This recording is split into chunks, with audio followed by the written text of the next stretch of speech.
Earlier this year in 2020, I started a New Year's resolution for myself to experience a bunch of different games that I'd never played before. To go out of my way to spend whatever time that I possibly could playing a bunch of different games that I had heard about for over the years, games that I came across and have seen, and wanted to experience them as much as possible. With this experience over this year, I have reached a number of 32 games this year. 95% of those games have been games I have never played before, with a few of them being replays like Pokemon Mystery Dungeon on the Game Boy Advance, and a few other titles like Castlevania Portrait of Ruin, games that I played in the past, either when I was a kid or even the past few years. I just went back and replayed for the sake of it. In this video, though, of those other 32 games that I had played for the first time, I just wanted to discuss briefly a few notable games that I played throughout this year. I'm not going to list every single one of them because that would make this a very long video, but I just want to include some highlights in this video and kind of give you guys an idea of the kind of games that I had played this year and just how great this resolution has been for me to experience a bunch of great titles and legendary ones at that in gaming. Shovel Knight I have actually played earlier in this year, and Shovel Knight was a fantastic experience.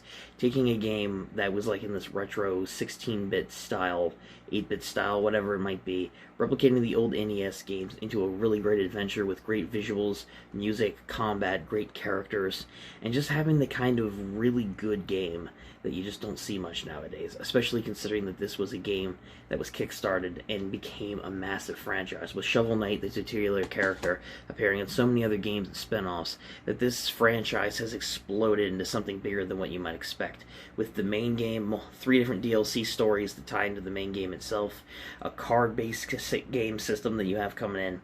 Then you also have the extra game that came out with the different mini-games and whatnot in it, and a battle mode, not to mention the sequel that's being spawned, Shovel Knight Dig It, which I'm very much looking forward to. Shovel Knight was a fantastic game that I had played throughout this year, and I'm very happy that I got to experience this game. This game, for me, is a contender for one of my favorites ever made for everything it brought to the table. This was my first time ever experiencing a game from the God of War series, this legendary hack-and-slash game, taking elements of Greek history and folklore and combining it in with the titular character Kratos, who is a legendary icon in the world of gaming for the hack-and-slash elements, for the story, for the visuals, for the music, for the combat itself, and just for how in-depth Kratos' character goes throughout the different games, going from someone who's a hardened man bent on war to someone who eventually becomes a rough yet caring father, despite all the death and destruction he caused in the mainline games and the side games that he appeared in. This was a fantastic game that I had played throughout this year. It's not my favorite hack-and-slash experience. I wouldn't even call this a contender for one of my favorite games ever made. Not to say that the game's bad or anything. I very much enjoyed my time with God of War. There were a few elements here and there that I think the game could have been improved on a lot more, but I very much enjoyed my experience with it, and it was unlike anything I had experienced with solving puzzles, with different hack-and-slash elements, and definitely with bringing some Greek folklore into a game setting that engrossed me into this story that was very well told for Kratos, and I very much enjoyed my time with this one. Arguably, for me, one of the best games that I had played for the first time this year was Devil May Cry 3. I mentioned before in other past videos that I've played every mainline Devil May Cry game, with the exception of the DMC reboot back in 2013, but I played 1, 2, 3, 4, and 5 this year. And 3 by far was not only my favorite Devil May Cry experience, but also, I believe, probably one of my favorite games ever made.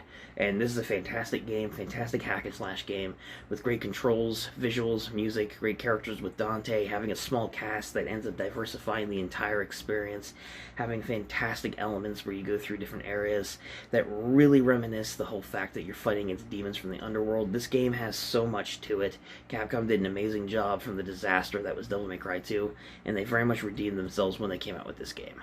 And I'm very glad to have this. This is a game that I will never forget, not truly anyway, especially not when it comes to experiencing different games, because this one stood out to me as a fantastic, charming, just adventure, and a fantastic addition to the hack-and-slash genre, and one that made me love it a lot more. Castlevania and Dynastar is notable to me because it's one of the only Castlevania Metroidvania games that I haven't played, with the exception of 2 other Game Boy Advance games that I currently don't have and have not played.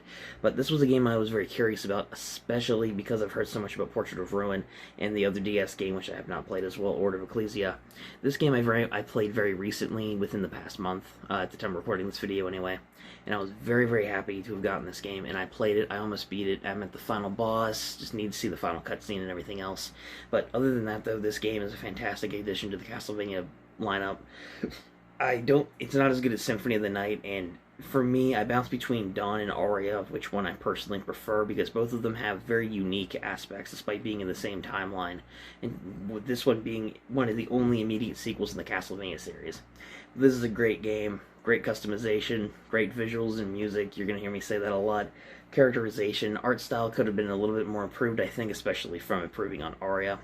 But the combat and the soul system and everything else that this game brings, it was just a fantastic thing, and it was a very notable experience for me, because although I had seen a lot about the game, I still wasn't fully prepared for just how in-depth another Castlevania journey would take me on, and that was a fantastic experience for me too.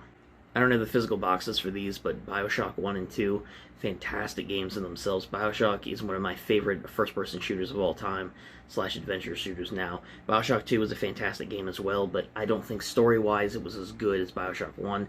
Definitely improved on a few things gameplay-wise, especially those stupid vending machine mini-game puzzles. But, you know, all in all, though, Bioshock was a fantastic game that I played this year as well.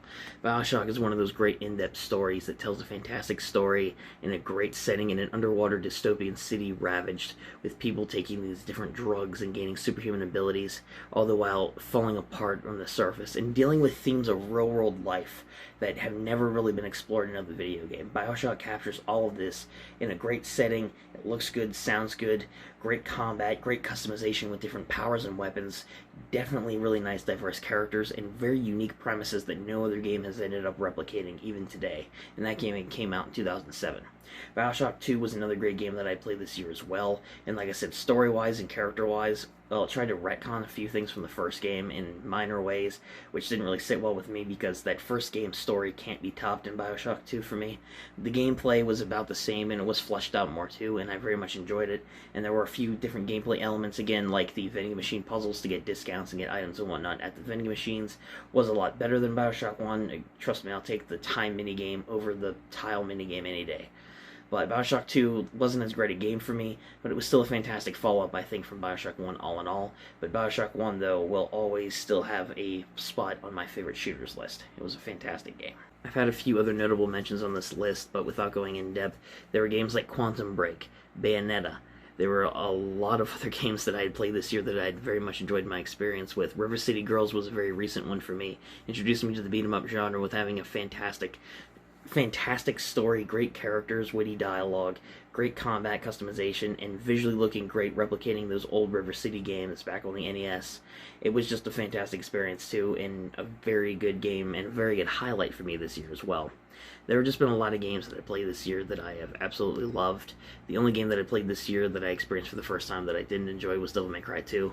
All the other games I played, and while some of them I enjoyed more than others, there was not a single game other than DMC2 that I hated that I played. I'm glad to have experienced a bunch of these games, and I look forward to doing the same resolution that I did for 2020 for 2021, starting at Game 1 and then going forward. I don't know if I'll beat 32, which is my record for 2020, because I'm currently going back and replaying Bayonetta on the Xbox One at the time of this recording, so that'll be my final game of 2020, I assume, because the time I'm recording this is December 22nd, which is the day after my birthday, actually, before Christmas, so I just want to do a little bit of a recap video, kind of highlighting a few different games. Again, I could have listed a bunch more games that I played. There was 32 of them. But like I said, just a few notable ones, a few really good classic games that people have been talking about for years, in some cases. And there were a lot of fantastic experiences. I'm glad to have experienced a lot of these games and played them, and I intend to try and do the same thing in 2021. But that's been it for this video, guys. If you guys have any notable games you played this year, let me know in the comment section down below, or let me know any opinions of the games I listed here, or just your thoughts in general on gaming, or really anything else you think that comes to mind. Thank you guys for sticking with the channel this year, especially with all the hiatuses and inconsistent uploads and everything else that have been going on. I'm trying to do better with uploading videos more consistently and whatnot for you guys. It's not always easy because my schedule is always so busy and whatnot, but you've heard me talk about this before. But as I said, I'm not going anywhere. I'm still going to do videos whenever I can, and I hope you guys will stick with me for the gaming content and skate content that I enjoy making for you. So thank you guys for amazing 2020.